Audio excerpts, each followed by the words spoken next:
The California Public Utilities Commission may penalize one of the country's largest utility providers after an investigation found it had been falsifying records for 5 years. The commission, tasked with regulating privately owned public utilities in the state, claims Pacific Gas and Electric Company violated California law by failing to locate and mark their natural gas pipelines in a timely manner. The Commission's Safety and Enforcement Division found PG&E pressured supervisors and other workers to falsify data so that the locating and marking work would not appear as late. The investigation also found the company did not have enough employees to regularly locate and mark natural gas pipelines. Excavators, including construction crews, rely on PG&E to inform them exactly where PG&E underground natural gas infrastructure is located, CFUC stated. If PG&E fails to meet its legally imposed responsibilities to locate and mark the required deadline of the excavating contractor's request, a contractor may simply commence digging despite the danger.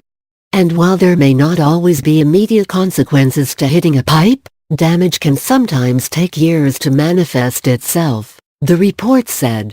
Utility falsification of safety-related records is a serious violation of law and diminishes our trust in the utilities' reports on their progress, CFUC President Michael Picker said in a statement.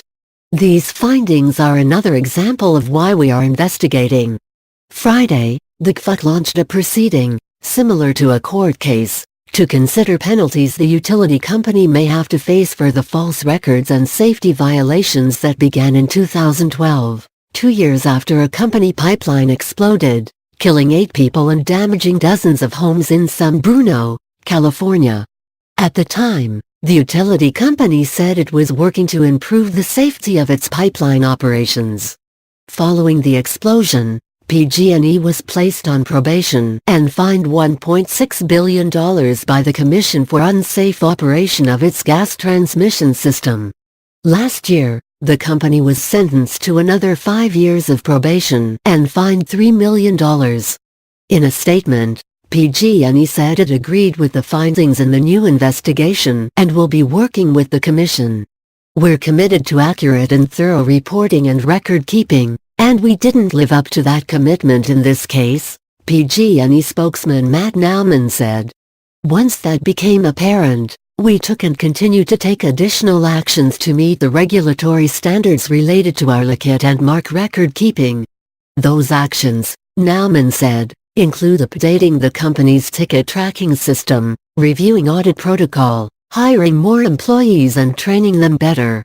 We are aware of and cooperating with the CFUC's investigation, Nauman said.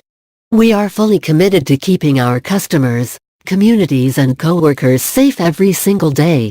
PG&E has more than 20,000 employees and delivers natural gas and electric power to 16 million California residents. Earlier this year, a federal judge asked the company to detail any role it may have played in causing the Camp Fire, which killed more than 80 people. Company employees reported power outages and flaming poles near the starting location of the fire. Thursday, the utility company submitted a revenue increase proposal to the CFUC which would, among other things, fund wildfire precaution measures.